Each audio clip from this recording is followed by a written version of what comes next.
کے بعد آیت کرسی پڑھ لیا کرے، اس کو جنت میں جانے سے صرف اس کی موت ہی روکے ہوئے ہے۔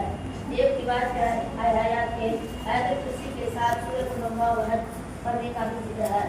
حضرت عمر رضی اللہ تعالیٰ عنہ سے روایت ہے کہ رسول اللہ صلی اللہ علیہ وسلم نے فرمایا، جو شخص فرض نماز کے بعد آیت کرسی پڑھ لیا کرے، اس کو جنت میں جانے سے صرف اس کی موت ہی روکے ہوئے ہے۔ ایک روایت میں آیت کرسی کے ساتھ سورۃ النبأ و حج پڑھنے کا بھی ذکر ہے۔ حضرت حسن بن علی رضی اللہ عنہ بات کرتے رہے، جو شخص فرض نماز کے بعد آیت کرسی پڑھ لیتا ہے وہ دوسرے نماز تک اللہ تعالیٰ کی حفاظت میں رہتا ہے۔